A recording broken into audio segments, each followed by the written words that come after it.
Oh, what ho and welcome to another exciting installment of Jack's Off on a Plane With. And the wonderful thing about flying on commercial airlines is you never know who you're going to be sitting next to. Let's see who we're going to be sitting next to today.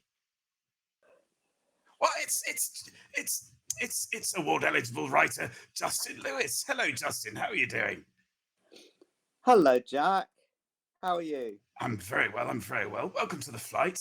Uh, now, oh, I'm just trying to work out what the elevator pitch for Justin Lewis is. Really, it's a tricky one. But you've basically been a writer for hire, would you say, and a freelance writer. I guess so. Yeah. Quite a lot of it's been doing bits and pieces like that. Can you hear me? Okay. I can, yes. I think you're Yeah. coming through loud and So I've clear. done lots of writing bits and pieces, and I work as an editor a lot as well. But there's been a lot of writing for a long time. Yeah. That's Now I know. that's about the size of it. Now, and I know one of the reasons you're on this flight is because you're on a very exciting book tour at the moment. Yes. And I've been to London. I've been to Mumbles, where I live in Mumble's lovely. Wales, and I've been to London again, and now I'm on a plane. Yes, So, and I've done lots of things down the line, so it's been very exciting. I'm just trying to remember where this plane is going to. It's either Nova Scotia or somewhere else. I can't quite remember on this particular flight. It's a mystery. Nova Scotia is one of the parts of Canada I have not been to, actually. And the parts that you have. I'm sorry. And the parts of Canada that you have been. I've been twice to Canada. I went to the west of Canada when I was a child, and then I went to sort of Toronto, Montreal sort of area when I was in my 20s. So Lovely. yeah, I haven't been for a long time. Would like to go again, but it's just one of those things I've never got round to. So Canada's always struck me as an odd sort of fish because it's sort of Europe and it's sort of America at the same time. yeah, that's true. And I mean, there's also because there's that weird thing where I remember being surprised when I got there when I was 11 and discovering that obviously I was in West Canada, so it wasn't quite as big a deal. But the fact that they had a whole French Canadian thing going on there, I didn't know nothing about that. I didn't know anything really about where we were going. I just assumed it would be snowing, and we went in April. I still thought it'd be snow. And weirdly, we'd been there about a week, and it did snow, which was really weird. Just for you. Yeah, and they must have done that, I think. So very exciting. I think the only other sort of, I mean, Canada gave us David Cronenberg, of course, the acclaimed it did horror director.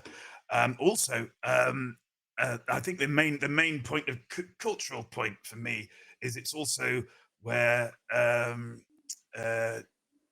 Jerry Sadowitz got punched in the face during a comedy. He did. Yeah. And I believe at an event that Mary Tyler Moore was also at, which is a very strange... Oh, really? Oh, excellent. Fact. Yes, it was. She was also at the Just for Laughs festival, which is where that happened in whenever it was 91, I think. So it's a very strange mix of people. I wonder if she was like literally there in the moment. Yes, I don't know that. That would be interesting to know. If I was going to get punched in the face, I'd want Mary Tyler Moore to be there. I think it would soften the blow, wouldn't it? A star-studded room, you'd sort of think that would be amazing. So yeah, it's yes, he never quite took off in Canada. I don't think they sold the Paul Bearer's Review to CBC or anything like that. No. So the book. Now, I learnt of this book long before it was published. Yes. And I remember because Justin and I are friends. You understand? I remember you sort of saying quite hesitant and quite understandably hesitantly that you had this idea, and it was a very marketable idea. I don't think that's dirty talk. That you didn't, you were not unreasonably uncomfortable, sort of sharing up to a point, until the moment where it was revealed as to what this thing was, and it was like, oh well, no, that makes absolute sense as a sort of a Justin Lewis project. So Yeah, well, I think that there've been a lot of. I think previously we've known over the years that the moment you actually tell people what it is that you hope is going to take off, it will yeah, not. So there was always yeah, that yeah, little. There was always that little doubt. I said, if the moment I tell anybody that this might happen, it probably won't. it will So I be was nixed. astonished when it did actually happen, and I could tell people this is definitely coming out, and Yeah. which indeed it has. So Yes, and yeah. the book, which I believe I've got a copy here, Oh, the book is "Don't Stop the oh. Music," and it's available in all good bookshops and Amazon. It's available on Amazon. Yeah, Yes, it's available. I believe the independent sector is particularly good if you're looking for it at the moment. I think yes, a yeah, lot of independent shops seem to have it. Bookshop.org, I would also say, if you would rather not use Amazon, yeah, bookshop.org is yeah, very good in terms of getting yeah, a hold of that. Although we did it a problem round about Christmas, because literally the last sort of week, which is about the time when you'd expect. Uh, Amazon ran out of stock about a week before Christmas, so yeah. that should have been our triumphant week. But we didn't quite make it. But we were at one point number 3 on the Amazon pop music chart, and the only people who were outselling us were Barbara Streisand and Boy George. Oh gosh, Barbara Streisand So with that absolute yeah, pot boiler of a yes, one memoir. of the I must get round to that because it looks Yeah, marvelous. But yeah, yeah, it's so if you're gonna be beaten by anybody, that would fine. exactly, exactly. I'm Yeah, happy with that. it's Yeah. we sort of I've been reading the book, Justin. I've been reading the Oh, book, thank you, and thank you. well, I think what I could say that one of the things that you touched on is what's oh who's the lad with the guitar that was at The number lad one with the forever. guitar, Ed Sheeran, No, I always Brian thought Adams, Brian Adams. There you go. I always think Ed Sheeran Canadian, sounds like the name of a footballer. Canadian. Canadian, you see, it all links. It all links. This stuff Yeah, isn't thrown yeah, together, you know. I Um, know. but you list off the people that were kept off of number one Yes, yes. by Well, it was a long time. It was yeah, 16 weeks. So, it and was. 6 weeks of that was Right Said Fred. So, it's like, God, yeah, I yeah. know. At the time, who knew? Who And knew that there the was language. 21st century would happen? There was language that you didn't use, which was finally knocked off the top spot. Because it's kind of like, well, at what point? At what point are you not really getting knocked off the top spot? You know, at Yeah, what it just point sort of have you just shifted. yeah, exactly. That you've just run. Well, of You've course, I gone. well, I had experience of actually working in the HMV shop when Wet Wet Wet were number one forever. Mm. And that record had to be deleted in order for it to be knocked off number one. They Yeah, actually chose to delete it themselves. Richard Curtis has a lot to answer for. They're not all bad. No, no.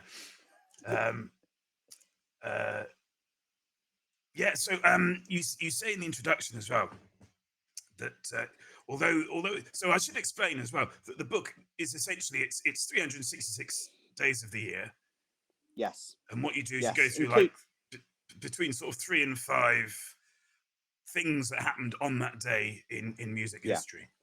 yeah, that's right. So it could be from any year at all. And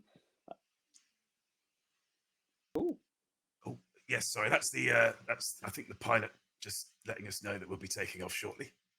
excellent, excellent. Um, Oh, I can see now. That's oh yes, yeah, yeah. excellent. We're always Good on the stuff. wing, which is I'm never entirely comfortable when I can see the wing. I don't know why.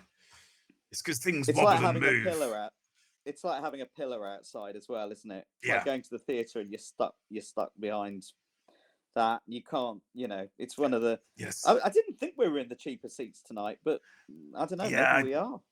I did ask for first class, but here we are in economy. I don't know Well, what that's about. it's not so bad. Cutbacks. It's nice. It's nice to get on a plane. I've not been on a plane very often in my Ooh. life, so it's.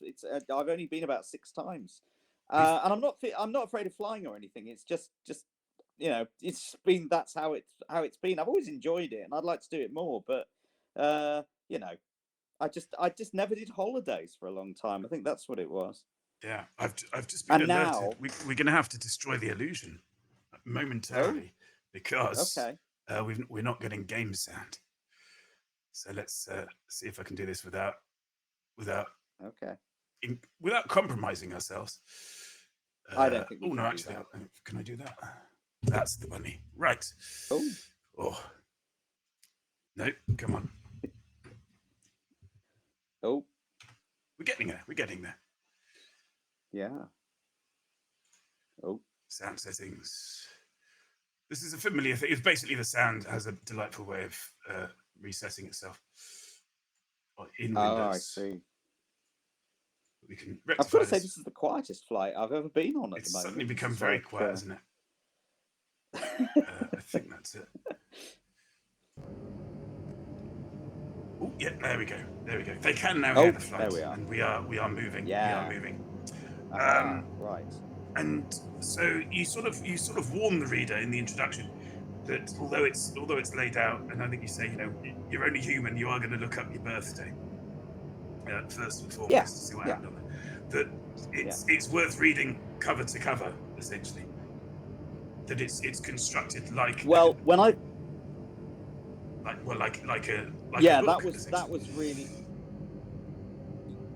because when I started putting it together, I thought, well, it does appear to be quite randomized, but I when I delivered the main manuscript to my editor there, and he said, well, you've just written the history of pop music, which is great, you know. And I said, yeah, I'm really glad you said that, because that was at the back of my mind while I was doing it, because even though each day kind of seems to have 4 or 5 completely randomized pieces of fragments, as it were, and there were some longer pieces as well, but I wanted, you know, I did like that idea that there'd be these little callbacks and there'd be these connections and all of this, because in a way I thought it, you know, that's how memory works. And you know, you can, particularly with music, you can be transported 50 years back, and then something that's around now will remind you of something else, or you know, it might actually be a sample of something. So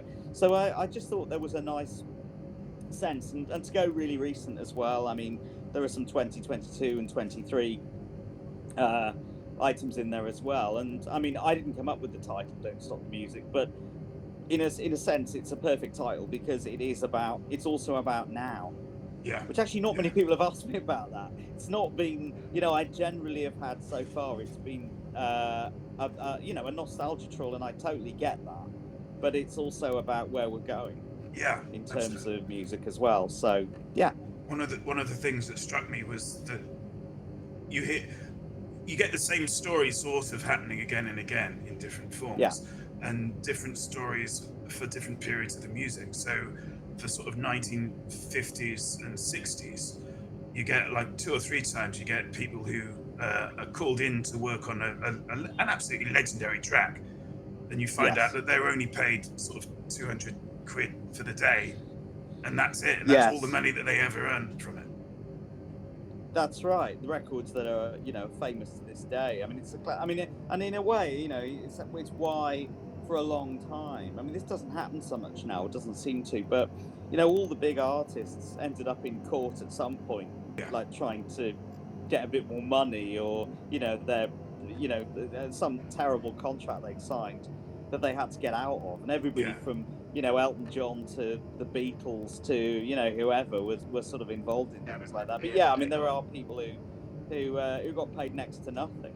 Yeah, you know, and you sort of flip forward 60, 70 years, and you're kind of faced with the situations, which I'm not sure it's touched on so much in the book, but of the kind of people getting 8 cents from Spotify for, you know, ridiculous amounts of playtime, and it's that sense that there are challenges for music artists in recording music, and it's just those have changed and continue to change through time. Yeah, I mean, I do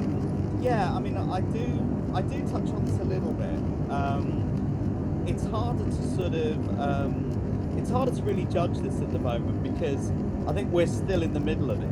And while you're, you know, it's I mean, it'd be interesting to know we're going to be in 10 years with, particularly as hardly anybody seems to be buying physical music anymore. Yeah. Although I suppose it depends what it is, because, you know, I mean, there was a new Take That album just before Christmas, and that did 100,000 in the first week. That's 100,000 physical items. Yeah, yeah. So I think it depends what your audience is. It depends how old they are. It depends, you know, on all sorts of things like that. But I think, yeah, it's difficult. And, you know, I use Spotify and all those other things as well.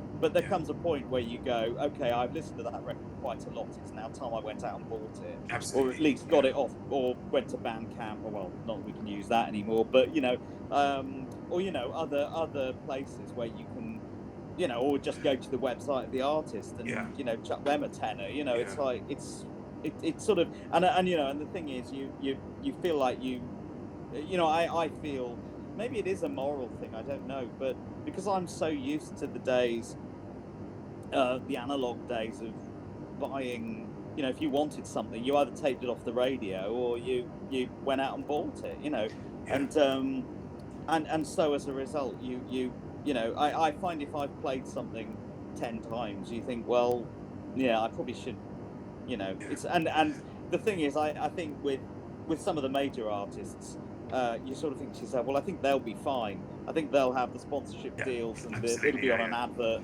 But the people who are not famous, you think, well, they're the people who really need it. So yeah, that's what's done. But yes, it's strange. And I suppose somebody was saying to me the other week about how the book it's also a history of technology as well. Absolutely, yeah.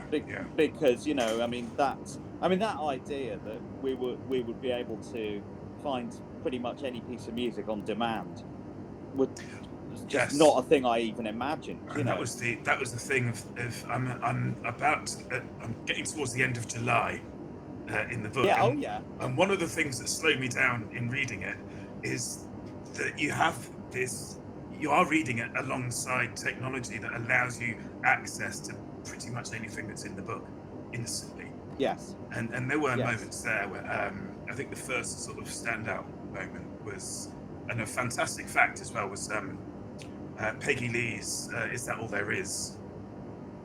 Oh, yes. Which is in there. And the fact that it was arranged by a young Randy Newman. Yes, that's right. I mean, I love those kind of little things where people are just starting their career. Well, actually, I mean, Randy Newman had already been a few years into his career at that point. But I think, you know, it's a bit like, you know, one of the other people I trace in the book is you know, Quincy Jones, who was like, you know, a young arranger in the 50s, and you know, this is long before the films. This is long before he's working with, you know, Michael Jackson or, you know, people like that. You know, it's really this really interesting career where it goes all over the place, and he appears to have worked with everybody. I loved all of that because, you know, and some of these moments are, well, they're kind of accidents, really. They're sort of like, you know, sometimes they're just things where people have this idea, or they've suddenly got to create something. I mean, one of my favourite things I found in the book was the recording of Rock Island Line in 1954. Oh, gosh, and that is a brilliant example of something where they had to suddenly, they were 2 tracks short of finishing this album, Chris Barber's band, and they had to fill 2 tracks. They decided, well, why don't we redo Rock Island Line? Lead Belly had been very popular with it, and they got their guitarist to do the singing. Their guitarist was Lonnie Donegan. They got someone to play the washboard, and I mean that was decided in the pub in the afternoon, and they did it 2 hours later, and 2 years later that became not just a big hit in Britain and in America, but it inspires, you know, groups like the Quarrymen to start working, and without that, you know, you wouldn't have. I mean, I think there are 2 things that, without these 2 things, it'd be hard to imagine the Beatles. And, well, 3 things. One of them is Rock Island Line. One of them is American R&B, and the other one is the abolition of national service. Because if that had not been abolished, And you probably, you know, they'd just to sort of further how far we're sort of dancing on the knife edge with things happening or not happening. The only reason why they were 2 songs short of an album was because of the standardization of the size of an album. yes, You know, that's right. the That's right. album is a hole that needed filling, and they were 2 tracks short. Yeah, It's crazy. yeah, really. and in fact, that was and in insane. fact, that's Sorry. why. There's also that great thing, and this is not in the book, but one of the facts was that anybody who bought Beatles albums on cassette, the running orders were all different because they wanted the sides to be exactly the same running time. So if you bought Revolver, for example, it starts, I can't remember even what it starts with, but it's like it's a completely different order to what you get on the LP. Yeah. So there's that sort of thing as well. All these necessities of necessity and the other invention and all that. Proper. I did a proper belly laugh at, I think is it Tom Petty, who does his first solo album when it comes out at the birth of CDs, basically. Yes. So on the CD, halfway through, or you tell the story because you. Well, I was going to say I knew about this at the time because, A, because I worked at a record shop, and B, my brother had a copy of this album. So it's at the Running Down a Dream, which is the last song on what would be the first side of the album, and obviously there's only one side of the CD. So when Running Down a Dream ends and fades out, and then there's this pause, and then you get Tom Petty, and I forget the exact wording now, but he basically says, at this point, the people who have the record and tape of this album would have to get up and turn it over. So with respect to them, we shall pause for 5 seconds or 10 seconds or something like that, and then they get on with the next song. So there's this. It's just like a really. It's almost like the beginning of hidden tracks, I suppose, which was another thing that we don't really get those anymore. But like in the 90s, it was impossible to buy an album without having that at the end. Yeah, there'd be like 8 minutes of silence, and then this sort of 90-second or longer track. It seems the last track on every album for about 10 years was 32 minutes long, and you'd think, well, what are they doing here? And usually it would be, padding it out until, there were all sorts of things, weren't there? There were short songs. There was a Mercury Rev album, I seem to remember, where it was just this sort of effect that would go from one speaker to the other, this really sort of aggressive sounding noise, which did that for about half an hour. So nice if you were napping away with the rest of the album, I suppose. Absolutely, Ash being sick, I seem to remember, is another one. There's all sorts of things like that where they just thought, what do we put on the end of this album? And of course, they played around to a limited extent with that with vinyl, with Sgt. Pepper. The very first hidden track, indeed. In fact, when I was doing, I made a playlist for the book, which is on Spotify, and but very kind people have also done versions for Apple and for YouTube as well. And when it came to selecting the version of A Day in the Life by the Beatles, I wanted to put that on, but I realised that the version I wanted would have to be the version that was on the original Sgt. Pepper for it to make sense in terms of what's in the book. So, but of course, there's no clean fade into that track.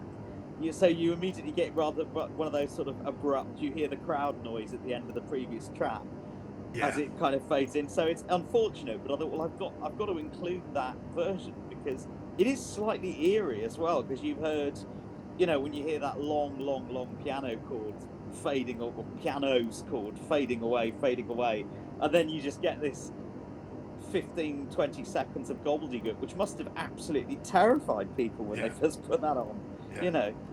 I think the weirdest vinyl trick that I'm aware of is the Monty Python album that is a double groove. Yes. So depending on which groove you hit when you start the record, you'll get a different record. Matching Tie and Handkerchief, they did that. That was a brilliant trick. And in fact, I'll tell you who else did that. A very different sort of record. But if you bought the 12-inch single of The Sensual World by Kate Bush, I don't know if this was a limited edition or not, but basically there was this format where if you put it on, it was a double groove. You never knew whether you were going to get the vocal version, or the instrumental version.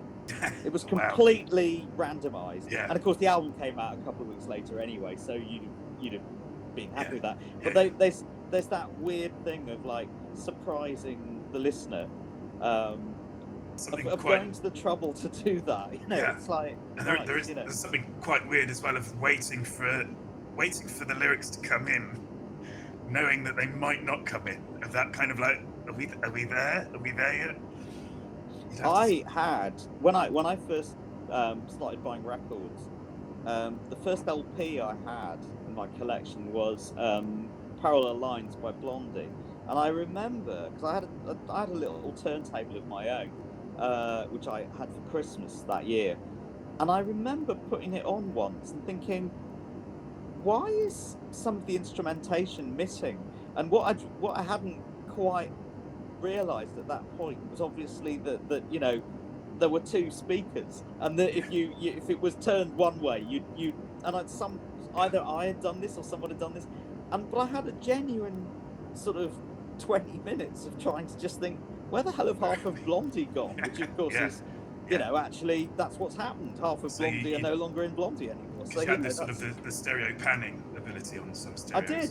Yeah. I did. Yeah. I was 28 years old. Because the other example of that I'm aware of is The Gift by Velvet Underground.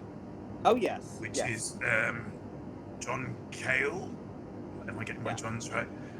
Reading a story that Lou Reed had written about a guy who I think his girlfriend's gone away to study, and he's upset about the thought of all of these students pouring at her as she's studying in university. So he mails himself across America so that he can be with her. And it doesn't end well, without spoiling the ending. No. But that's right. If memory serves, it's him talking over instrumentation, but you can plan. So the instrumentation is on the left speaker and the story is on the right, or vice versa. So you could theoretically just listen to the story on its own. Oh yeah, that's right. In fact, it's that era where, I mean, Beatles albums again are like that, where you know you can just literally turn half the music off. You can just hear that sort of happening on on one of the speakers. It does make for slightly odd listening if you've got your iPod on or something, because your two ears are hearing something completely different, and there's that sort of cut away from them. But no, I mean, yes, there's that thing of having those surprises on records, never quite knowing what you're going to hear next is an interesting thing. And you know, it still happens now, but it's just in different ways. You have to sort of, unfortunately now you have to surprise people in 15 seconds, otherwise they're going to skip, you know. Absolutely. Yeah. Oh, I'm on TikTok, and Oh, are you? I've realized recently that if things aren't happening in the first 2 seconds of the TikTok video, people have already gone. They're at the door. Yeah. Because of that kind of scrolling format. Yeah. If you're not, if you do not hit the ground running, you've missed the ground completely.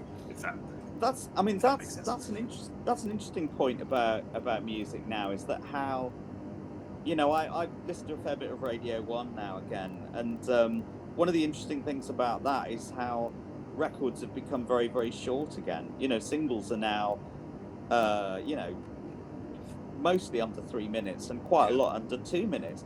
And I realised that it was when Pink Pantheress started doing singles that were 1 minute 15 seconds, and I thought, wow, that's extraordinary. And then of course I discovered that she had broken through on TikTok, and that made perfect sense. Then I thought, oh wow, so we're actually, I mean, they're very good records, so you sort of think, okay, that things are as long as they need to be, and then you suddenly find yourself thinking, why the hell was everything 5 minutes in the 80s? It's just like, seems an insane waste of time, you know. And I think it gets back to, I guess, that's in a sense the tyranny of vinyl, of the fact that you had a shape, a hole to fill on a single, and that single, physically, the majority of the money that was going on the single was going on the actual physical object.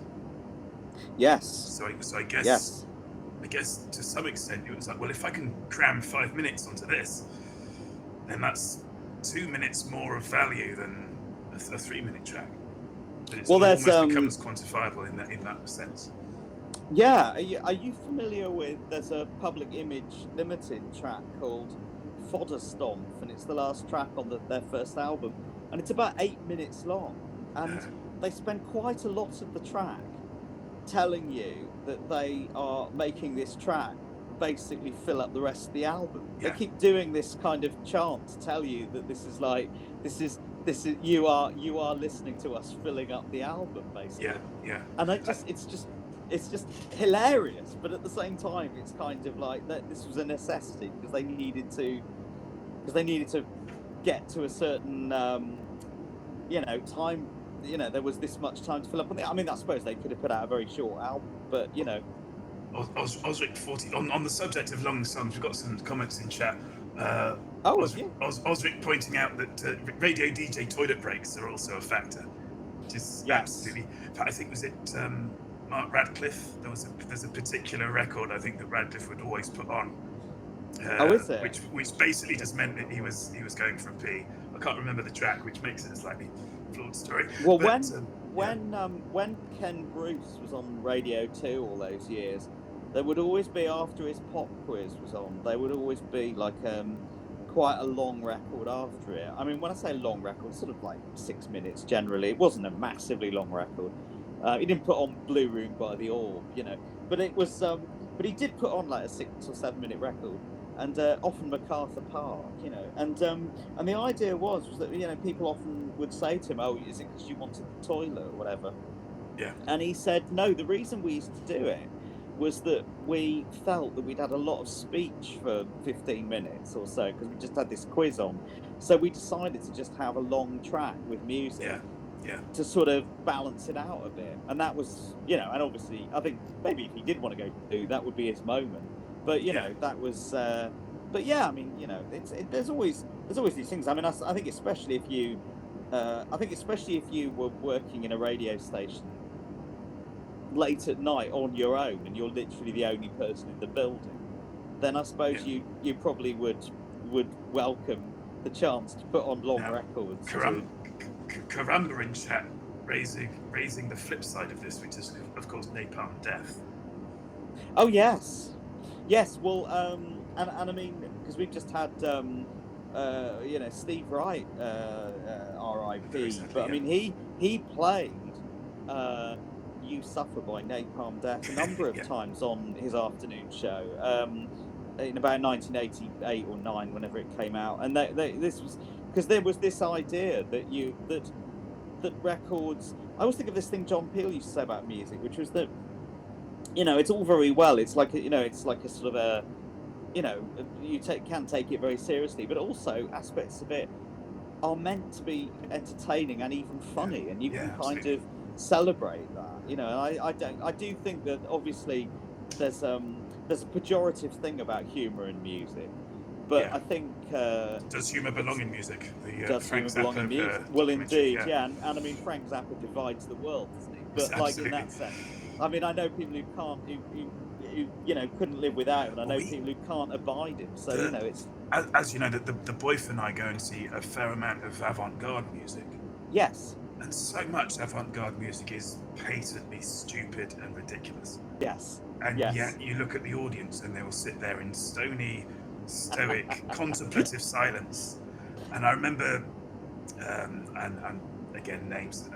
I watched an act, and her act was basically, firstly, fake moustache. Secondly, her act was electronic music, right, playing, and the lyrics were a sort of AI Cary Grant voice, reading out. I think it was fan letters to porn stars, or something of that nature. It's quite horrendous stuff. And you're thinking, with your stoic contemplative thing, you're thinking, well, there's a lot of stuff going along here around gender and around verbal violence to women and exploitations of women. Yes. But also, on top of that, really funny. Really funny. Yeah. And the boy for nice sitting there just roaring at it and with it. Well, I think it's also this thing of it happens with quite a lot of things that are quite extreme. Is that you think to yourself, how did you when people always go, where do you get your crazy ideas from? Yeah. But sometimes there are ideas where you just think, that is a brilliant idea. Where on earth did you come up with that from? Yeah. And that's, I mean, my favourite example of this, which is somewhere between light entertainment and a kind of, and a, oh, It's we okay. Cruising now, about Is it? 32,000 I think we feet. can. So, welcome Yeah. aboard. So I can take my seatbelt off. Hopefully the weather will Um, cooperate Oh, with cool. us, Okay. and we'll be able Just- to give you I a never- I nice, never smooth put it ride on. all the way to the destination. Amazed I Sorry, got away I with knew that. it. In the meantime, Oh, right, yeah. I didn't have it on. Didn't have the seatbelt Ah, on. I see. I'll let you We know had, if I've got any other updates for you. Verity Sussman was the performer. The boy is in chat. I can't hear what he's saying at the moment. Sorry, I'm hearing the voice very, very much more loudly than you at the moment. Okay. This is what it must be like to be presenting the Big Breakfast, because you've got a producer talking to you at the same time as you're trying All the to time. communicate. Yeah. Anyway, that's better. I find it quite difficult to Yes, do it was. that. It was Verity Sussman. It was the performer. The boy for Yeah. informed me. Oh, okay. There was an act. I heard Stuart Lee talk about this once, and then I actually was delighted to find that it existed on a variety show. I think it might be Seaside Special, and there was this act who did this act for years and years and years, and he was known as the man who sings Danny Boy. Are you aware of this? No. But, Okay, so this is superb. Basically, it's a man who a very good sort of tenor voice, and he would go on and he would start singing Danny Boy, and gradually, during the 3 or 4 minutes of the song as he was singing, no, I do know this. Yeah, go on, keep his going. his arms would get longer and Yes. longer and longer, very, very slowly, until they would virtually reach the ground. And I was so delighted when I actually found that there was visual footage out there. It is on YouTube, this, I think, and it's just glorious, because the moment that the audience suddenly realizes what's happening, because it's played completely straight. Yeah. But yeah. he must have, I mean, that It's, act must it's- have done years doing that. Danny Boy is, it's such a cliche of a song, but Yes. it's emotionally so sort of raw, almost to the point where like we're all kind of numbed to what Danny Boy is, Yes. Well, it's almost an act of it verges on being an act of blasphemy, because it's a bit like when Vic Reeves did that cover version of Abide With Me. It was like a sort of a dance version of it. It was like a sort of a club version of it. Yeah. Like with big sort of electro beats on the back of it. And I remember at least one radio DJ at the time. I think it might have been Simon Mayer, which would explain a lot. But he was actually offended by this and refused to play this on the radio, because he considered it a very disrespectful thing to do. Yeah. I mean, it might have come out around about Remembrance Day as well. I think that's the other thing that might have been problematic about I it. don't know who put it over the top, but that might be the wrong phrase. Yeah. Anyway, Yes. so there's lots of those things where extreme things happen on records, or just unexpected things happen, or there's something unsettling about it. But I think the very fact that you do think to yourself, someone's bothered to put the effort into this. Yeah. Of making. I mean, the other example, your boy will know about this. If you don't either, maybe you know too. But there used to be a duo, might still exist, I'm not sure, called Happy Flowers, and they were American duo. And John Peel really, really liked them and would play them quite a lot in the days when I used to listen to John Peel, and which wasn't until I was at college, I think. And they used to do things like they used to do songs called things like basically the conceit was that they were two tiny children who'd been given the opportunity to make an album, and it represented all the chaos of being a small child. So it was basically titles like "I Wish I Were Adopted," these peas are too green. Oh, well, yeah. I was about. I got accidentally abandoned at the gas station. I think it's another one. And it's just Boyf is proffering the song, which I do know, yes, which is, of course, perhaps their best known track. Let's Eat the Baby Like the Gerbils Did. Which is about, we presume, a husband asking his wife, because, you know, they've had the baby for a little while now, yes. could they not just eat it like the gerbils did? And it would just be like this noise with people shouting over the top of it. It's kind of and you sort of, it was slightly alarming, but at the same time hysterical, because you just think these are grown men, I presume. Either that or these 3-year-olds have had their voices broken very early, and you know, it's very sort of, you know, the 3-year-old with the big voice, you know. But, grown men is something of a catchphrase in this house. Yes. When the boy is listening to something particularly outre, I'll just walk into the room and just go, "Grown men," and then walk out again. I do love that. There's that sort of, because it is a sort of, I think the same thing. It's a bit like sometimes when you watch cartoons or something, you suddenly remember that they're human beings doing the actual voices, who are, you know, ordinarily, you know, fine upstanding actors, you know, and it fascinates me, the notion of taking something absolutely seriously, but at the same time being aware and acknowledging and sort of creating within the space of understanding that what you're doing is completely ridiculous. Yes. And being able to do both of those things at the same time, which is it's kind of a celebration of absolutely wasting your time, and possibly even other people as well. It's like it's that I mean, it depends, and obviously some of this stuff teeters on the brink and then falls into, oh, shut up. But actually, you know, the stuff that works, you just think there's something immensely enjoyable about an idea taken to its logical conclusion, even if that idea does not warrant it, you know. Karumba, who is a keen vegetarian, has I think happened upon the lyrics of "Let's Eat the Baby Like the Gerbils Did." We eat chicken every night because it's cheap. Why can't we eat the baby? Karumba, a keen vegetarian. Karumba. They never got to go on the Going Live video though, did they? I mean, it was sad. No. Yet to darken Top of the Pops 2's towels. No. Their time will come. Yes. One year when we can no longer tolerate the Christmas #1 being the usual 5 things. Yes. They'll have their moment, like Rage Against the Machine had theirs, you know, or John Cage had his moment. You know, they'll happen. They'll have it. The time of the sun. We've talked about this before. Yes. I've said yes. I don't know what we're talking about. Yeah. I'm glad of your confidence in me. We're familiar with the concept, if not necessarily the strict definition of a one-hit wonder. Oh yeah. As to whether that's top 75, top 40, #1, you know. Yeah. Which I think is all fine, but it's this notion that I happened upon of a no-hit wonder. Yes. Which is a band or an artist who has had incredible sort of cultural impact and traction, is known, yet somehow never troubled the top 40. Yeah. Now, well, I mean, I suppose, are you talking singles or albums here? All singles, yeah.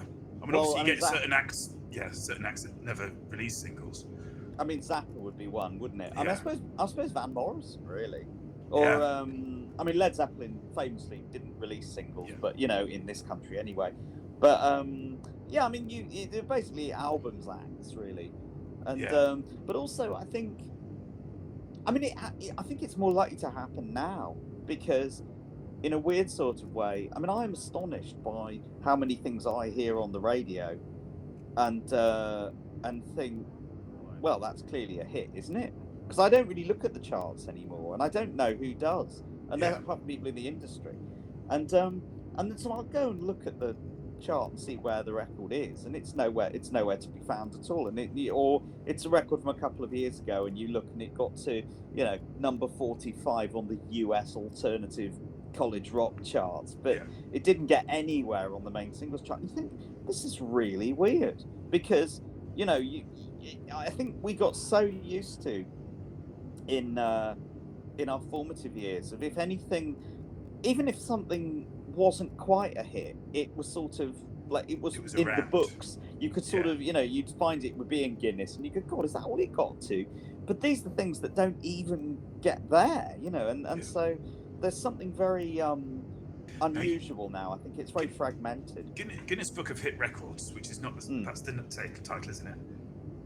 Well, it had loads of titles over the years, because they ended up merging the singles and albums books in the end. I worked on a couple of those, actually. I was going to say that because I feel like those are books that you sort of grew up with and then you found yourself working on. Yes, although I didn't work on the volumes that had been written by Gambo and the Rice brothers, and who, of course, invented the aeroplane. Indeed. And Joe and Tim Rice. And Mike Reed, of course, Mr. Calypso, and but yeah, I mean, I wasn't working in those years, but I mean, the interesting thing about those books, though, I remember there was a foreword to one of the books, which I got when I was about 11, because I was it quickly became something that you end up knowing something by heart without meaning to, and that was one of those things for me, because I just used it so much. In fact, my copy of the first 3 or 4 volumes of it just fell apart, because the books were not really designed to be used quite that often. But every time I'd hear a record on the radio, it'd be straight to the book to see where it got to, and all this sort of thing. But the thing with that book was that there's an introduction, and I strongly suspect Gambaccini wrote this bit, where he said that... How long was it? How long was it? Yes. But it was about the idea that radio programmers were already using the book, which was great in its own way, but he sounded a warning about, or whoever it was, sounded a warning about the fact that you could take this so literally that you would go, right, this was a hit, therefore it deserves to be played as an oldie, rather than whether if something wasn't a hit, then it automatically... The flip side of that being horrendously bad. I mean, there was they pointed out at the time that, like, there were artists like somebody like Marvin Gaye is a good example of this, who had barely, apart from his duets, until I heard it through grapevine, he barely had a hit in Britain.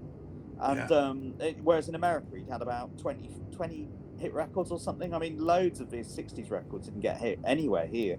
And so there was a sense that, loads of soul music, and particularly, funk in America in the 70s, an awful lot of that didn't get anywhere here. In the same way that, I mean, that's a good example. It's a good thing to suggest is bands from one country who had almost no success in another country, and I mean the champion here would probably be the Shadows, who had absolutely no success in America whatsoever. A band that you feel almost a sort of die cut to be successful in America. You'd think, wouldn't you? Because they definitely, some of those records sound like, they'd have taken off.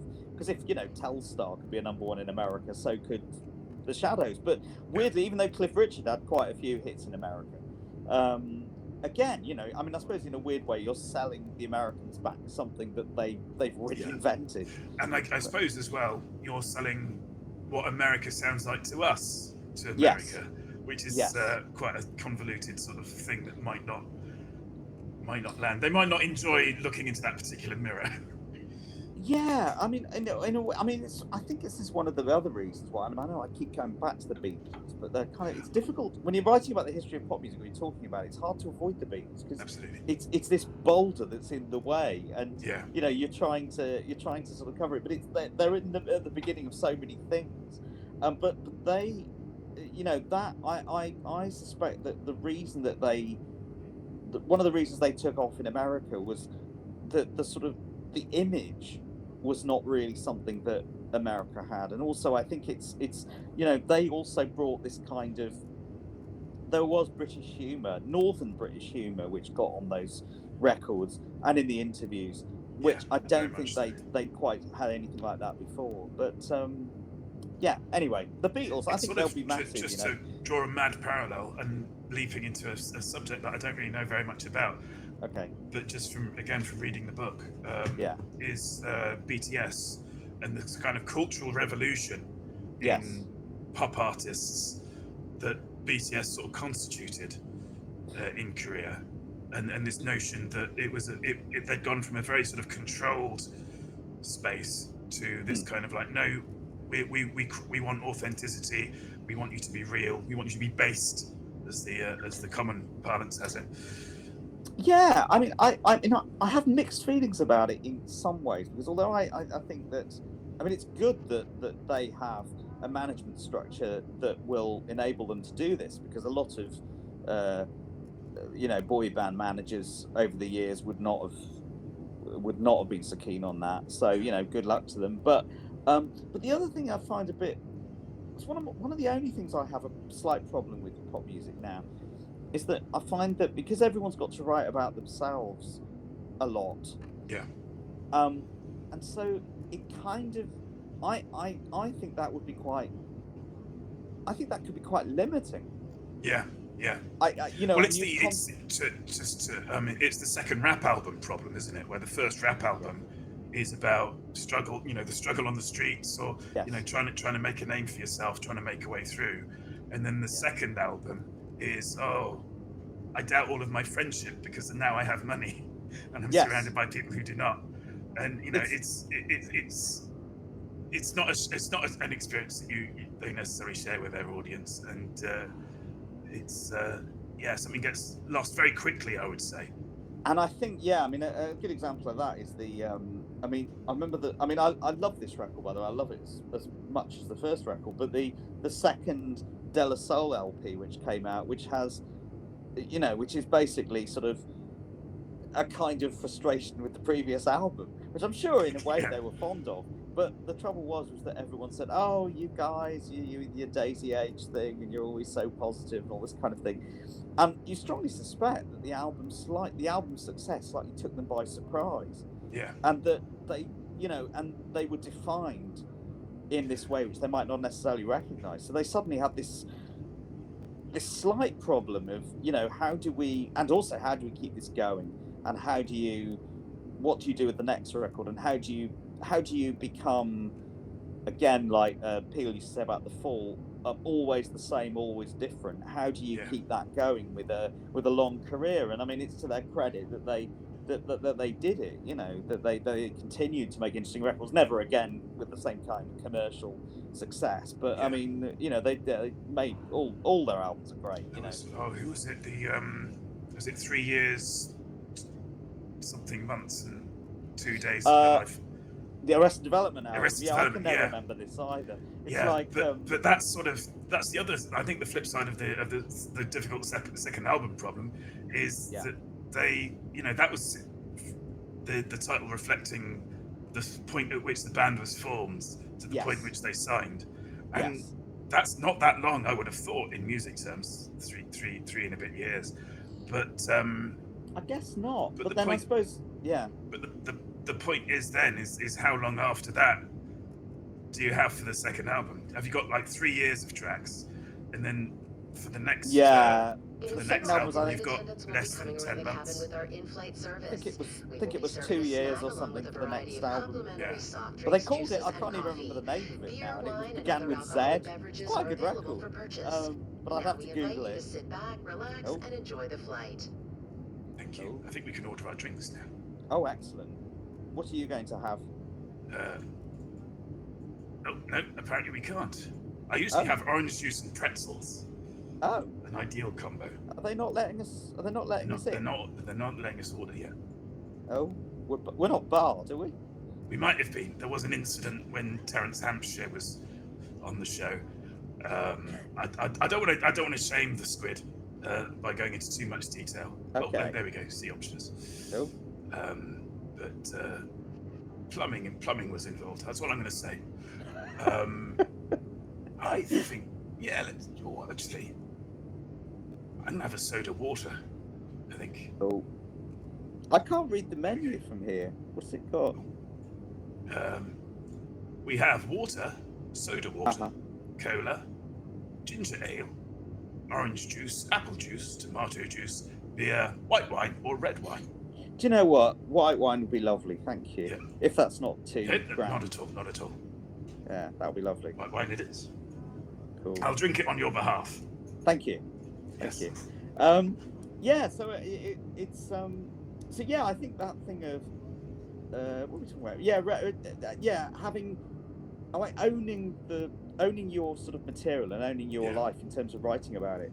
But I sort of, I also quite enjoy it in pop music when people have been other people, or Yeah. write about other things, or it might Well, be about a book they've read, or I think that's another sort of trend that the book highlights, is that we went from this period in the 50s and 60s where somebody would write a song, and then like maybe about 5 or 6 different bands would have a crack at it. yeah. And sometimes more than one of those bands would have a hit with it. Yes. It's just such a strange kind of landscape compared It's- to it's- people generally writing their own stuff. And Well, it guarding means that it means now that, I mean, what I suddenly thought to myself, it's like nobody would be able to. Maybe somebody has. It'd be interesting to hear it. Somebody to cover, say, "Stan" by Eminem. Has anyone actually Yeah. tried to do that? Because it would be like, that would be quite funny. That's, But- I've been fascinated just by the idea of, because I work in an advertising, what's the phrase, a connected field, and the thing Oh, that yeah. often really bugs me is when rap music is used in advertising, Yes. because for me it's like rap stands out as being absolutely 100% about authenticity, about Yeah. reflecting the core of your being. It's Yeah. it's a sort of rhythms, spoken poetry in a way Yeah. that songs necessarily aren't, because songs to a greater extent can kind of hide behind melody and a more sort of spacious rhyming scheme, should we say. Yes. Yes. And to then have a rap that's advertising a McChicken sandwich, and you think, Right. it feels like there's such a disconnect between form and function that I just think, how does that ever work? I wonder if that comes from the same place, though, that a lot of people, I include myself sometimes, 'cause I don't always do this, but you don't always listen to the lyrics. Yeah. And I find that is something which, considering I use words quite a lot, it's weird that lyrics are almost the last thing I get to with a song. Yeah. I don't always notice at the beginning what a song is necessarily telling me, and it's often when I've got used to the, it's the melody, or it's there's some kind of hook. It doesn't have to have an obvious melody to it, Yeah. but it's often something that I'll hear in it, even, or if it might be a bass part, or it might be something, it might just be like the whole kind of flavor of the record. But in terms of like the lyrics, I am probably the classic person who, I mean, I once had a DJ at someone's wedding, and I can remember checking very, very carefully, and this was pre-internet. I remember checking very carefully what all the songs that I was thinking of playing, what the lyrical content was, Yeah. just so that I didn't end up in a situation where you play, Band of Gold. Well, you don't want to be doing that at the wedding. You mention in the book "Come On, Eileen," Oh yes, yeah, which is actually quite rude. Not in a sort of not in a way that's going to get you thrown out of your church. no. But it's very clearly about sex, and it's about growing up Yes. with a female friend who you come to regard as not a sexual object, but certainly a sexual traveller, as co-traveller. Yes. And, Yes. and that's an absolute, as you say, and it's played at every wedding.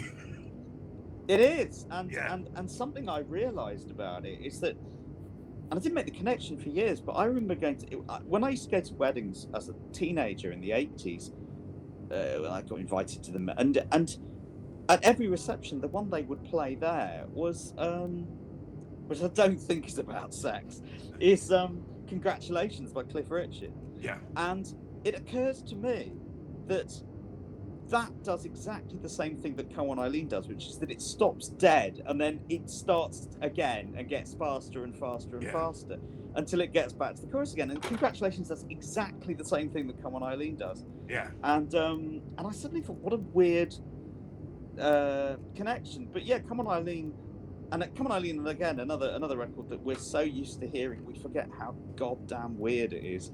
It's an incredibly strange record. Yeah. And I remember it's one of those where I remember hearing it for the first time and going, especially the shock of, this isn't what I remember Dexter Night Runners being like. They've completely changed, and they didn't seem like in a very long time either. So it's that's another thing, bands completely changing their style, or whether it's Paul Weller, or whether it's I don't know, they've all, they're always the interesting people, aren't they, who try and do something new each time. We have in chat a young gentleman by the name of Osric42. Hello, Osric42. Used to work at HMV. Oh yeah. And he recalls they would get sent compilation albums with clean versions of songs. Oh yeah. That they could play on the shop floor. Yes. Including one that had "Smack My Bitch Up" on it. Oh yeah. Which I can't imagine how that would go. I would imagine a dub version or something, maybe. Yeah. I have a few stories like that, which is that I worked at HMV for about 2 years, and I remember the rep from Warner's brought in one of those. Osric42 will remember these things. I think these CD samplers that you'd play in store for all their artists, and one of them was they had Prince Sexy MF on it, and I remember thinking, right, well that's got to be shop play friendly. I'm sure it will be that. And so we put it on and discovered within about 12 seconds that in fact it wasn't suitable for shop play. They had not done a radio edit of it at all. I believe that the radio edit. I think as Osric reveals that yes, the "Smack My Bitch Up" version was just the standard version. Oh God, right. Yes, I don't know. I presume now that with a lot of shops, they must be sold. I haven't worked in a record shop for a long time, but I suspect that now you can actually get, clean versions of albums for shops, because Radio 1 would be impossible now if they tried to do that. I even remember when it was just, you'd blank out words here and there, reverse them, which was always fun. Oh, that was brilliant. Yeah, the backmasking, wasn't it? That was it, in the mid-90s, I think. Yeah, and I think they developed fairly sort of automated systems for doing all of that as well. Right, because otherwise it would take forever, wouldn't it? Yeah. God. I'm trying to think. I'm a big fan of Tiger because I love looking at Tat. Oh yeah. And I remember being there, and there's the song.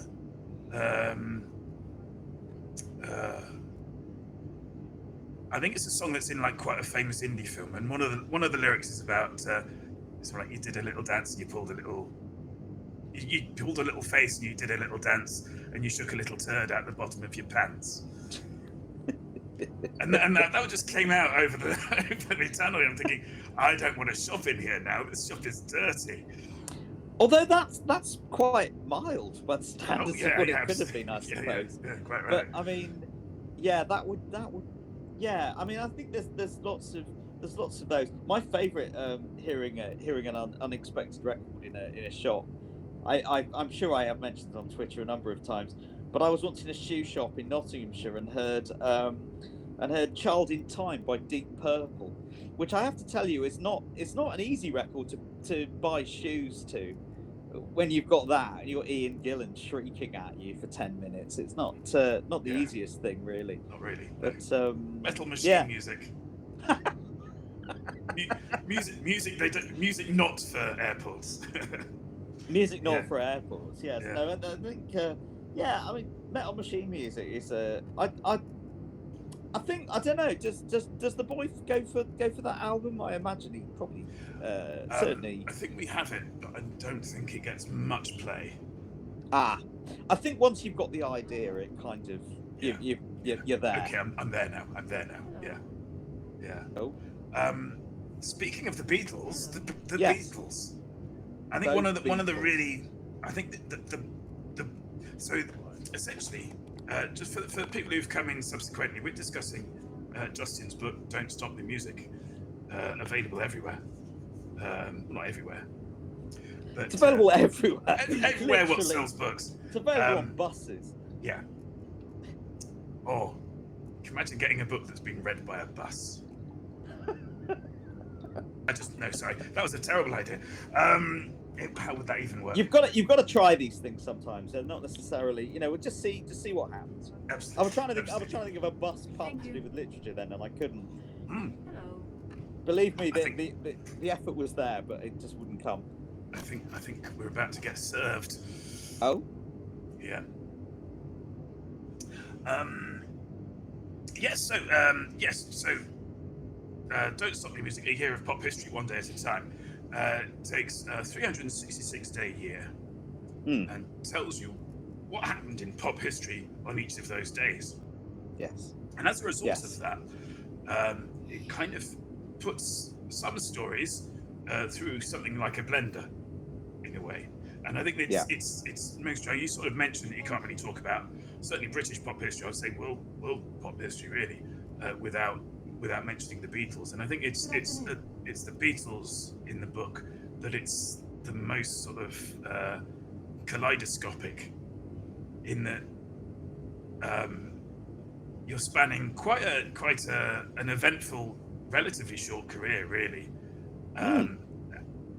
where things are just happening. You get that sense of everything happening at once, almost. Yes. If you just read the Beatle bits, so you get John meeting Paul long after sort of the last public concert, and it's quite. Thank you. I was put in mind, and you'll love this. I was put in mind of B.S. Johnson's The Unfortunates. Oh yeah. Where you had, I think it's 26 pieces of a book in a box, and you shuffled 24 of them. Yes. And read them in that particular order, and that it's about, I guess it's about how we remember things, and it's about how life is experienced. It's about how the year is experienced in some ways as well. I do love that book, and how interesting. I'd never thought of it before that we. Oh, hello. Sorry, I need me tray. Well spotted. Oh. Pretzels. Oh. White wine. Thank you. Thank you. Thank you very much. Thank This you. is de-alcoholized, if my sponsor's watching. Oh, thank you. You're welcome. Sorry, yes. Yeah. I think also that the thing about. I think that the connection with. I think about memory a lot, because I do have a sort of. On one level, I have a very good memory for sort of when things happened, and yet I also have an increasingly not great memory for things, especially now, because I can't even remember what year something happened now in the last few years. I'd have to go and check. Although I appreciate we've had a particularly strange few years. Yeah. So it's hard to, the 2020s are hard to sort of work out like that. But I just think that there's something about the way that we remember things. I think particularly with music, which sort of, they almost don't make sense in a way, because whether you get, what's the word, earworms, whether you get, a memory of something, or it can, I mean, I've stopped having wildly critical opinions about music on the whole, because I find that even records that I despised when I was young have now got to the stage where, it'll often remind me of something. Yeah. And you've got enough distance, which I never thought, I never thought I'd be still thinking about some of those records in my 50s. But, when I do think of them, I sort of, it's hard to have real dislikes now. I mean, it's not, particularly when there are real things to dislike in the world. I mean, maybe this is why I don't have a sort of a classic music critic's career, in that I don't have a history of writing for the NME or anything like that, because I didn't go that route. But also, I don't think I write about music like that. I think there's another way of doing it, I mean, there's no right way of doing it, by the way. I'm not sort of criticizing them, but I couldn't do what they do. No. no, and it's that extent as well. I don't sort of follow enough music, and I don't certainly read about music, present company accepted, Yeah. very much at all. Right. But I have read quite a bit about film, and I've Oh, reached yeah. the point with film where certainly these days, where no review is worth anything to me anymore. It's Yeah. astonishing. I don't even have like a go-to person. I think, well, I'll see what they think about. And I have this sort of idea about triangulation. So Barry Norman was a great film critic because not because if you just went to see films he liked, you'd have a great time, which was definitely not true. You could Right. Yeah. you could learn from his reviews whether you would like the film, irrespective of whether or not he liked them. That's a very good point. Yeah, I think that's true. And also there was that element to what his program did, and it's true that I used to watch that program every week. In a way that there's no film. That film 84 is not on anymore, is it? No.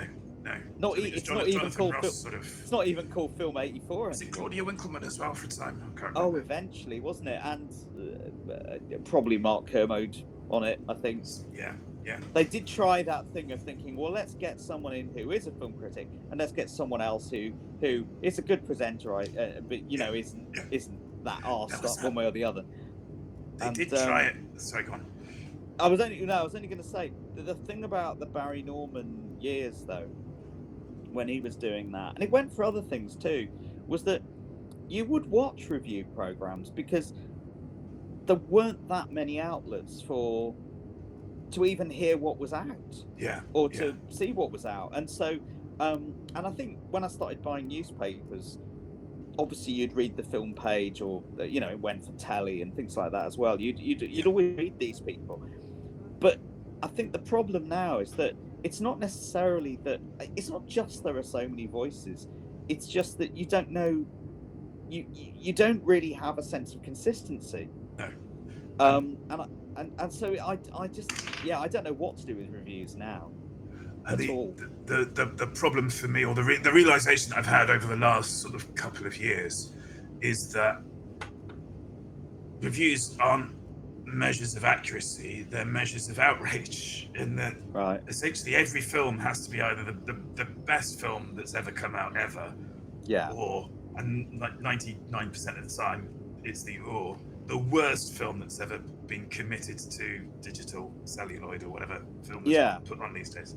And you actually go to see these films that have been pilloried online, both by sort of professional critics and by the average sort of the film goer with a Reddit account, and you think, I don't understand what their issue was with any of this.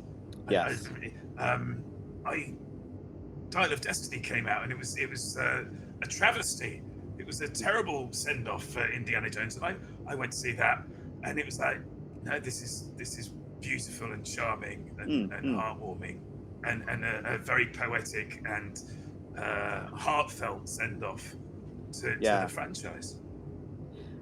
I think what I now find, and I haven't been to see enough films in the last few years to have really followed this through, because the pandemic did for it really, and I watch a lot of things now through the BFI site and Mubi. I've got accounts with them and things, but I haven't been to see. Oh, actually, that's not true. I went to see Carol Morley's film just before Christmas, which was really good.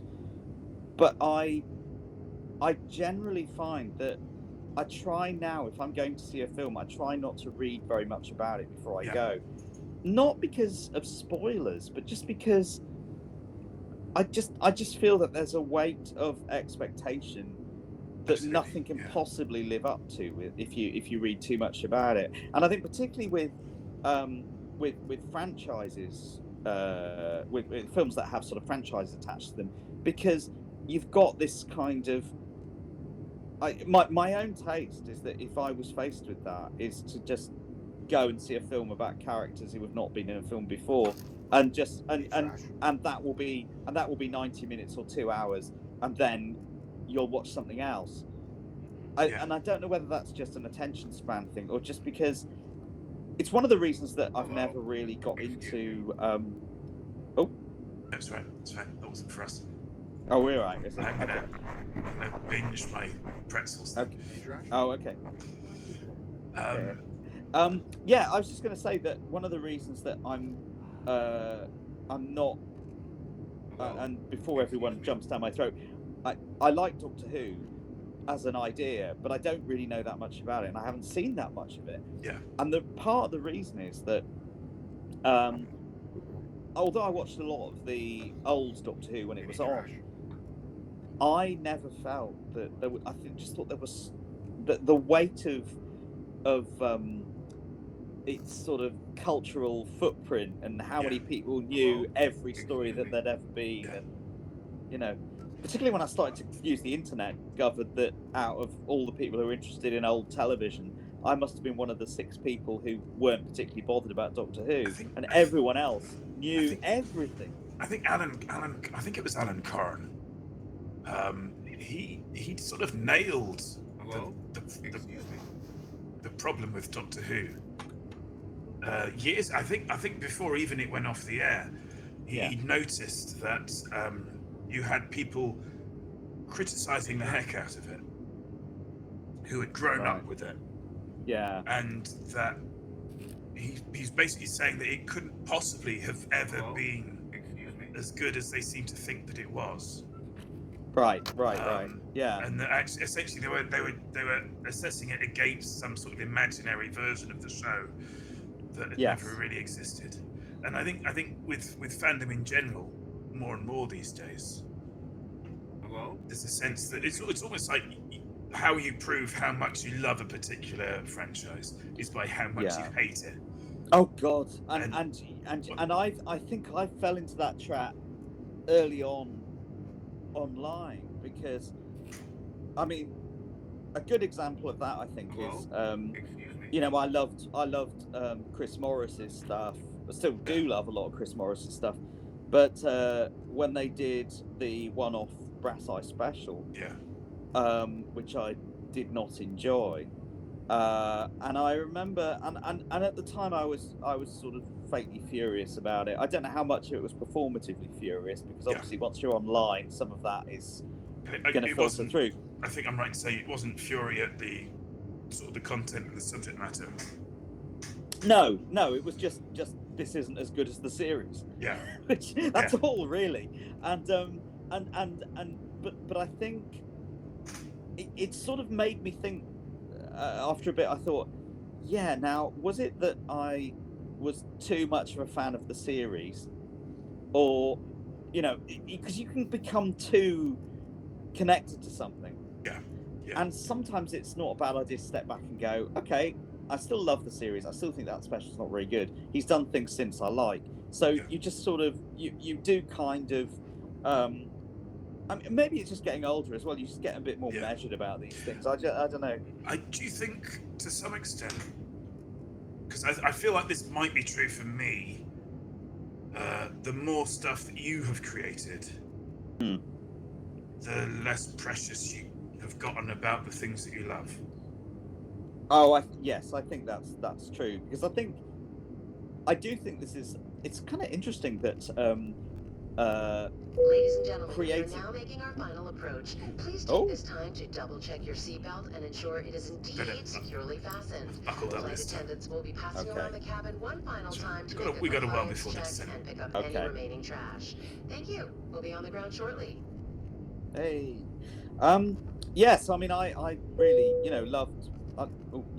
So fandom's kind of interesting. I'm kind of interested in fandom, and I kind of almost admire it, because I don't have it with many things. Yeah. If somebody asked me when I was doing the book tour on radio stations, and I got completely blindsided by the question, who's your favourite band? Because I just couldn't. I absolutely didn't have an answer ready. And what I should have said was, well, if I was about 18, I'd have probably said Prince. Or Pet Shop Boys, maybe. But I just don't trust my opinion now. I just don't know who. I think sort of the other way of answering that is, well, here's who I'm listening to right now. I should have a name ready for that. I should have that, really. But I didn't. So I sort of It's, there was a long it's pause. almost sort of an infantilizing question, I think. Kind Although of feels, I like it, I think yeah. it's a good gut reaction question. It's just I didn't have my answer ready. It's a Yeah. bit like, you know, what's the best film ever made, and it's like, well, what they really mean by that is what's your favourite film. Yeah. And this then gets transferred into, you know, this is one of the dullest things that happens on Twitter now, which is that when people say, what film haven't you seen? Oh, And great. it's like, yeah. and it's like, look, unless you're going to watch it and report back, there is no point in this. Yeah. Yeah. There is actually no point, because it just becomes that kind of, And well, what? It's a very difficult question to answer without giving a film that you kind of enjoy. Yeah. As well. Also, do you find this thing about favourites is that I slightly worry about favourites, because does that mean that you could get bored of them really easily? Yeah. I sort of find it that one thing I think about having, like when someone asks you, oh, you know, what's your favourite 5 albums or whatever, and you just think, I quite like the idea that I haven't heard them yet. You know, yeah. I like that idea. I like the fact that you might hear a new record next week that will be amazing, and that has happened, you know. Yeah. So I think it's it's about keeping an open mind, isn't it? I suppose. Absolutely, yeah. And I guess the sort of the scary thing. Scary might be the wrong word, but if you have a favourite and then that ceases to be your favourite, then you have changed, because the music hasn't changed, because the music's still, you know, through the wonders of recorded music, the record is the record is the record, and it's almost like those are more difficult questions. It's like, what has changed? You know, this is no longer my favourite. Also, sometimes you've heard music which that favourite record would have borrowed from at some level. Yeah, I mean, I remember. I mean, I just said, you know, how much I loved Prince when I was 18, and since then I've heard a lot of Sly and the Family Stone records, and I think to myself, oh wow, yeah, that's where he got some of that from. You know, but that doesn't diminish the Prince records, but it just makes me think, okay, there's an element there that I hadn't really been aware of then. So there's definitely things like that happening, and that's fine, you know. I think it's just, you know, the connections is. Sorry, go on. So speaking of sort of outrage, internet outrage, is records that borrow from other records, where there is this knee-jerk sort of assumption that that's sort of dodgy, or, you know, that the wool is being pulled over somebody's eyes, and the music is being stolen, and it's like, well, we don't really know, because what will often happen is somebody says, oh, I really like this riff. Yeah. Can we get the rights to use this riff? And then the rights holder say, yes, by all means, with my blessing. Yes. And then if you don't then build that into the marketing for the record, it becomes this hoo-ha, when actually there's no hoo-ha exists. Well, and also I think, though, there's that. I mean, that's changed, because obviously when I was a teenager, and, you know, when sampled material would make its way into records, this hadn't really happened before, and they hadn't always asked permission. So you'd have this situation where records would have to be, you know, reworked, or sometimes they'd have to be taken out of circulation. Well, that was we should talk about Discovery very briefly. But one of the things that I discovered in this book was the Grey album, which I think I might have heard of fleetingly before, which was Jay-Z's. Was it Jay-Z's Black Album? Yes, mixed up with the Beatles' White Album. Yeah. And it was done by Danger Mouse, who went on to do, you know, Gnarls Barkley and various other things, all sorts of things. I mean, it's such an inspired idea. Yeah. And it really, really works as well. And unfortunately, you can't buy it. Yeah. It's on YouTube. I think McCartney gave his approval, but it's completely unclearable in its way. So it's but yeah, I mean, you know, that's a perfect example of doing something really creatively interesting with it, and it doesn't. And the other thing is, it doesn't take anything away from either of the things that it takes from. You know, both those things are still brilliant things in their own way. I think the only situation where that has happened, where somebody has taken an existing record and somehow diminished the original, and I'd say this is no criticism. I view this as an achievement. Is Pet Shop Boys, When the Streets Have No Name, Can't Take My Eyes Off of You. Oh yeah, absolutely. Which sort of means that you can't listen to When the Streets Have No Name again without hearing. Without it wanting to go into. Absolutely. Yeah, that's right. Funnily enough, you've just reminded me of a brilliant quote I read from Neil Tennant. This must have been about the time of Pump Up the Volume, and Stock Aitken and Waterman had put like some kind of injunction on one of the remixes because it just had this great big bit of roadblock in it, and Neil Tennant says, "Oh, I get quite flattered if I hear a bit of no. What did he say? He says something like, I would be very flattered if some Pet Shop Boys music was sampled on someone else's record." And then there's a perfect pause, and he says, "Of course, I'd want money for it." yeah. Bottom line. So I think there's an element of that going on as well. Of course, now, before things are even released, now there's endless sort of checks that that everything's been checked with lawyers and things. But in the Wild West of the early 90s, it was the late 80s. It wasn't really like that all the time. Quite interesting though. There's one thing which I think I keep looking up and forgetting, but Taj Mahal. Oh yeah. Which has the key riff that becomes "Do You Think I'm Sexy" by Rod Stewart. That's right. Yeah. And I can never remember if that was above board or if that was. Do you know? I don't know. That's not in the book, is it? But I'm trying to remember. I'd have to look that up afterwards. But that's a perfect example of. And an example as well of just like a copper bottom classic track. Yeah. That is so wholesale from something else that you can't listen to the something else without thinking, this is crazy. This is properly stupid. There's so much pop music, and actually so much art is all about that. About it's a reference to something, and part of it is that you're supposed to, if you recognise the source of it, then well done.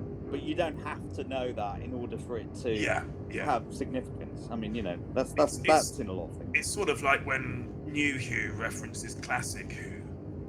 Yeah. You don't need to be familiar with the classic Who episodes. You just have to be aware of, that there is a backstory there, but you don't need the backstory. That now makes me slightly less intimidated about watching Doctor Who, because I assumed that you had to know all of this about. No, that's the Marvel. That's the Marvel universe you're thinking of. Yes, I haven't been down that road. I don't know that, but yes. I think to Marvel's credit, they're giving him. I think they've realised that they're limiting themselves slightly, and I think they're getting better at it not being necessary. That's good. I think there's always this fear that if you were to get it even slightly, not even slightly wrong, but if you miss the opportunity to make that connection, there will be 45 people on a message board telling you that they didn't even mention that. It's they can probably do without that sometimes. I think they're trying to make a bloody film, or a program. So just trying to tell a story, which I think is where the new Star Wars stuff. We're not going to go down a Star Wars avenue, I promise. But where the new Star Wars stuff, I think, fell apart to some extent. Really? Right. I haven't been keeping up. They had a story to tell, and it sort of butted up against previous stories. I think is essentially the short answer to that. Now, I can't really hear you now at the moment. This is like being on the Northern Line. Oh God! As long as it's not the Victoria Line. Screechy. Okay, that's better. I can hear you now. It's like a Northern Line tubes are like that when you're going down a tunnel. One of the things I appreciate on this airline is that there is a no clapping policy. Oh, that's good. Yeah. And that presumably includes if somebody were to drop I suppose nobody would drop glasses, but that would just. Yeah. There's nothing funnier, is there? Awful. Yeah. Dreadful. People. There's nothing more British than that. Yeah. Yay! I mean, in a way, it's nice. For your your safety and comfort, I please suppose remain it seated connects with Because your all it's up. somebody seatbelt fastened until the somebody captain having an turns unfortunate off the thing. fasten seatbelt sign. You This could sign argue is Yeah. that the at hooray and the gate, clap is and doesn't then it is matter. safe for you to Doesn't get matter. That's Some true. There Some is glasses that. got Yes. broken. Yes. But it's quite a you have to that's quite a nuanced interpretation of it, I think. It's quite a generous and benevolent version, which I should think about the next time I'm in a restaurant and that happens. That's a good way of looking at it. Yeah, you've got to choose your reality. Choose your reality. We've solved a lot of problems on this, haven't we? I think so. I think so. We should send this out to wherever. Oh, Discovery of Music. Yes, sorry. Before we Right. Discovery of Music, and which is one of the lovely things about the book as well is stuff, and again with sort of having access to the internet whilst you're reading it, is there is stuff in here that I think will make you want to go out and experience stuff. So, Killing Me Softly, as an example of this, Killing Me Softly, inspired by Don McLean. There's a sort of a dispute over the writing of it. Not a dispute, but there was somebody was sort of essentially missed out on being a part of the credits. And it wasn't about money, which is important. No. It wasn't really about that. So oh God, and I've now forgotten the woman's name. How helpful that is. Yeah. But there were always two writers on that song, and there were in fact three. Yeah. And and it was a sort of folk singer who'd done her own version, and then there was this version that Don McLean put out, and it's that idea as well about where ideas do come from, and and sometimes it's not always. Well, there's another theme as you touched on earlier. It's not always the people who get the credit that they deserve for it, for their ideas. That was it was sort of. It was, I believe, inspired by a particular Don McLean song, which was "Empty Chairs." Sorry, I missed what you just said. Oh, sorry. It was the song was inspired by, was a woman had basically gone to see Don McLean, and the song in question was "Empty Chairs" that he sang. Yes. That inspired her to. And you're thinking, right? Well, the lyrics of literally killing me softly with his song. Yeah. Like, I need to hear this song. So I went out and I punched it up on YouTube and gave it a listen, and it's like, oh yeah, no, I can see why she had that reaction to the song. Yeah, and I think that whole thing as well about in the moment. So she was writing her original lyrics during the gig as she was watching it, and on napkins, I think, and things like that. And again, it's that thing of being in the moment and of having a spontaneous reaction. The number of hits that seem to come out of very, very condensed writing moments. Yes. So you got 500 Miles, which was written in an hour, whilst the Proclaimers were waiting to be taken to a gig in Aberdeen.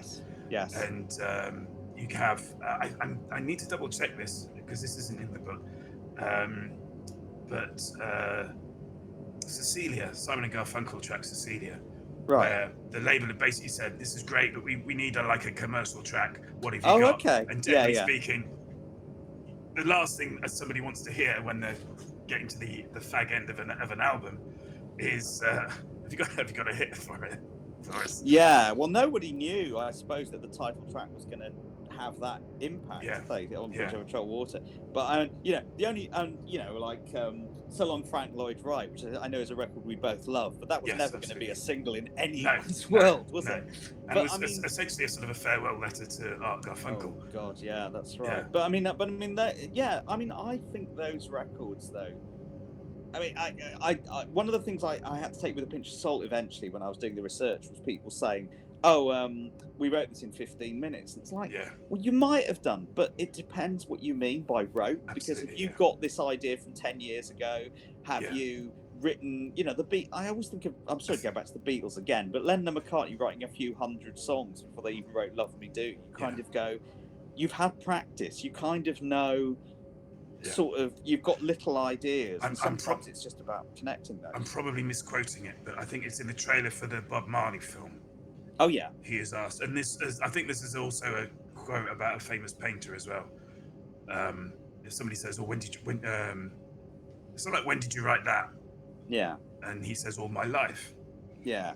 Yeah. And I think that's an element as well. Is that it's the roads to that hour-long wait for a lift to Aberdeen Yes. that creates the song as much as the hour in which it appears I to mean, be. I mean, even when doing that book, the writing of that book was very quick. I only had about 6 months to do the whole thing, and for about 4 months I didn't actually write anything because I had to try and work out what was going to be in it, because I knew that I didn't really have time to write all sorts of versions of it. I thought I've got to just make notes about what I'm going to put for each day, make sure that it represents. I was very keen, I haven't mentioned this so far, but I was very keen to, try and represent more women than you'd normally get in a book like that, or, more people of color, or, I wanted to try and make it as broad as I possibly could. The last thing I wanted was, a dad rock book, And I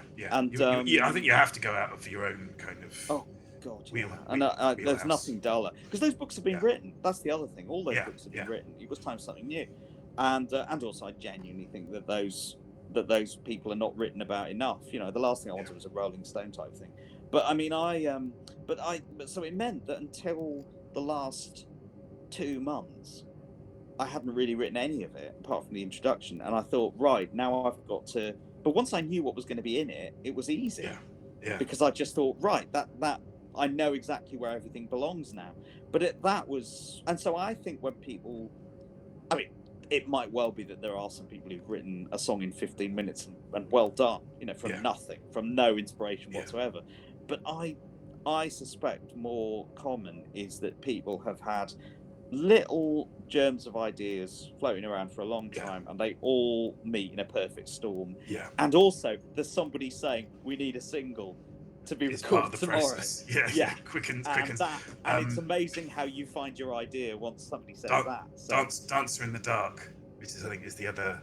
Dancing in the Dark, the Bruce Springsteen. Was that written in 15 minutes? It was written overnight. Was it? Oh, how interesting. I've realised, of all the people I've changed my mind on, Bruce Springsteen might be the biggest, because I couldn't get it at all when I was a teenager, and I honestly do believe that he's one of the great writers now. But it's 100%. I think that kind of dad rock sort of. This is too sort of. It's too something. But then, sort of years later, I think I've certainly done that with him. I think what it was when he came out, there was a lot of, and this is not his fault at all, but there were a lot of people who suddenly went, "Oh, enough of synthesizers. Here's real music." And I couldn't get on with that at all. The other thing is that I've discovered that a lot of people who like Springsteen regard Born in the USA as one of his lesser albums, and I don't really know enough about the full career to really back that up.